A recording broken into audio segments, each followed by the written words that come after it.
नमस्कार साथियों, फिर से आपका स्वागत है हमारे यूट्यूब चैनल पे जिसका नाम है फिनट्यूब हिंदी। कल का हमारा वीडियो नहीं आया क्योंकि हम गए थे कोलकाता से 100 किलोमीटर दूर कृष्णानगर। वहाँ के भी थोड़ी सी डिस्कशन आप लोगों के साथ होगा। उसके बाद हम डिस्कस करें कि जो एफ का नंबर है वो 2 दिन से पॉजिटिव आ रहा है और क्या मुझे लगता है जो अभी रेस्ट डे बचा हुआ है, आज 19 अगस्त हो गया और मात्र जो 11 दिन है, 11 दिन में एफ कितना बेच सकते हैं या कितना पैसा डाल सकते हैं, उस पर भी मुझे जो अनुमान लग रहा है वो उसके बारे में डिस्कशन होगा। और डिस्कशन ये होगा कि क्रूड ऑयल अभी कितने पे ट्रेड कर रहा है और अनुमानतः ये कहाँ तक जा सकता है। तो उसके पहले हम ये डिस्कशन करेंगे कि एक्चुअली आप लोगों को पता है कि मैं पटना से शिफ्ट कर गया हूँ कोलकाता काफ़ी टाइम पहले, मतलब 3-4 महीना हो गया।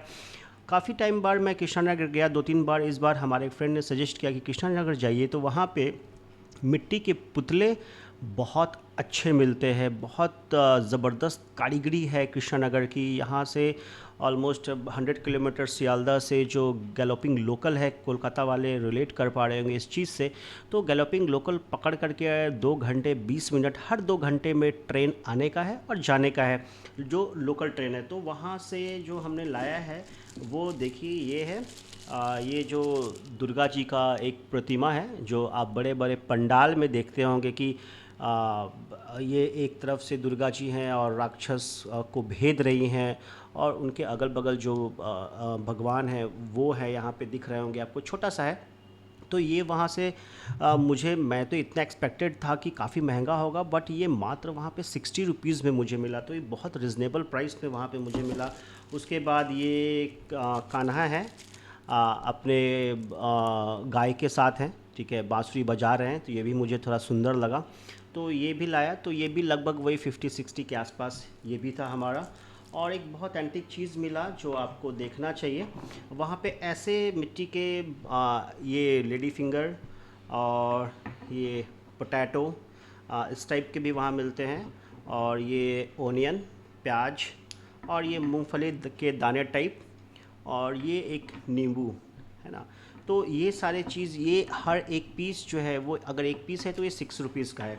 तो ऐसे करके वहाँ पे काफ़ी सारे अनगिनत जो चीज़ है वो मिट्टी के वहाँ पे मिलते हैं। इनफैक्ट कुछ लोग तो कहते हैं कि उनकी कारीगरी ऐसी है कि आप अगर अपना फ़ोटो दें तो वो मिट्टी का पुतला सेम टू सेम बना सकते हैं और बहुत रिजनेबल प्राइस में। आप सोचिए कि क्या अगर जो चीज़ है इसका अगर कोई वहाँ से सामान ले करके कहीं जा कर के अगर सेल आउट करे तो ठीक ठाक प्राइस भी मिल सकता है। एक मेरे मन में थॉट आया कि हाँ, ऐसा भी कर सकते हैं और अच्छा काम है।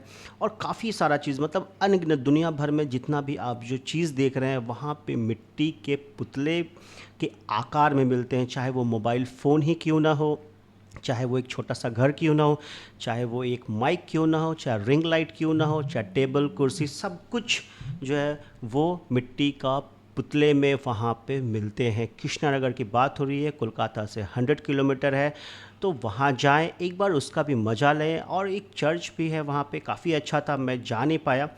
खैर ठीक है, अभी अपने टॉपिक पे वापस आते हैं। कभी आप जाना तो वहाँ का एक्सपीरियंस लेना।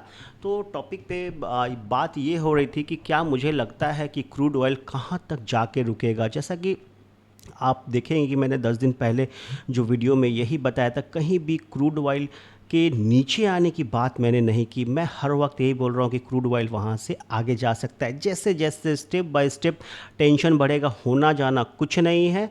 टेंशन जैसे जैसे थोड़ा मोड़ा बढ़ेगा, अभी जैसे जो ताइवान है, बाकी देशों का जो हाल देखेंगे स्टॉक मार्केट का, और जो तेहरान है वो कैसे जो मिसाइल वगैरह दाग रहा है, और अमेरिका और ईरान का जो तू मैं है वो सब चल रहा है, तो उससे आपको एक सेंस आएगा कि अभी ये थोड़ा सा और यहाँ से आगे जाएगा। 92 के अप्रॉक्स पहुँचने के ऊपर है क्रूड ऑयल।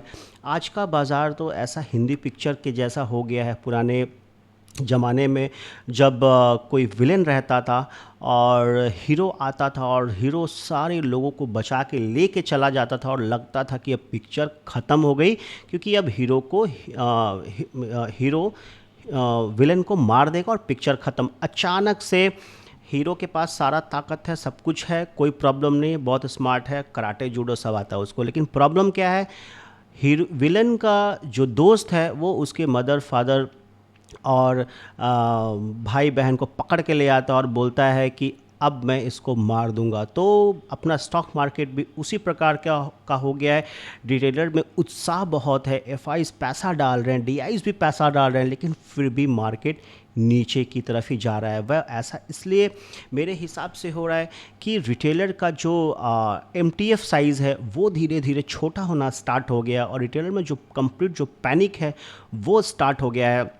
और रिटेलर अब ये सोच रहे हैं, और ऊपर से ये है कि जो रिज़ल्ट है बाकी जब बेयर मार्केट आता है तो बाकी जो कंपनीज है उसके रिज़ल्ट भी उसी प्रकार से होते हैं, तो वो रिज़ल्ट का भी इम्पैक्ट मार्केट को धोने का काम कर रहा है। मैंने आपको पहले भी बताया था कि अगर किसी कंपनी का अगर जो स्टॉक है, अगर उसका जो रिज़ल्ट है क्वार्टर अगर सही नहीं आया तो बुल मार्केट में तो 2-4% गिर के शांत हो जाएगा, लेकिन अगर बेयर मार्केट में अगर थोड़ा सा भी हुआ तो 10-12% ऊपर से नीचे सर्किट लगा देगा और कभी कभी 15-20% भी सर्किट लगा देगा। वही आजकल के बाज़ार में हो रहा है। बहुत अच्छा रिज़ल्ट भी मेरे हिसाब से नहीं है, लेकिन ठीक है, देखते हैं ये कब तक आगे चलता है। और जो एफआईज़ का नंबर है, जो 11 डेज़ बचा हुआ है, उसके हिसाब से भी आपको यही सोचना पड़ेगा कि अभी एफआईज़ थोड़ा थोड़ा पैसा डालने का प्रयास कर रहे हैं। उनको कॉन्फिडेंस नहीं आ रहा है, उनका सेलिंग और बाइंग को देख करके मुझे यही लग रहा है कि वो पैसा डालना तो चाहते हैं, थोड़ा सा मार्केट का मोमेंटम पकड़ना चाहते हैं, लेकिन जो क्रूड ऑयल है वो इंडिकेट रॉन्ग कर रहा है, वो इंडिकेट कर रहा है कि अभी कुछ भी हो सकता है। ठीक, अगर दाहिने तरफ गिरा तो सब कुछ ठीक है, अगर बाईं तरफ जब गिरा तो सबको लेके डूबेगा। तो वही चल रहा है अभी क्रूड ऑयल में। उसी हिसाब से एफआईज भी क्रूड ऑयल को देख रहे हैं क्योंकि वहाँ पे जो है वो स्टेबिलिटी नहीं दिख रही है, इसलिए हर आदमी एफआईज भी थोड़ा डर के पैसा डाल रहे हैं। और मुझे लगता है कि 11 दिन में अब कोई भयंकर बिकवाली नहीं आएगी, मोर देन 1000 करोड़ की बिकवाली नहीं आएगी, लेकिन बट लेट्स सी 11 डेज़ में क्या होता है वो आगे जा कर के देखना पड़ेगा। और वैसे भी कल थर्सडे है, परसों फ्राइडे है, तो 2 दिन और मार्केट है इस वीक में, आगे जाकर के देखना होगा कैसे क्या होता है। तो आज का वीडियो हम यहीं तक रखते हैं, फिर कल मुलाकात होगी, तब तक के लिए थैंक यू सो मच। जय हिंद, जय भारत।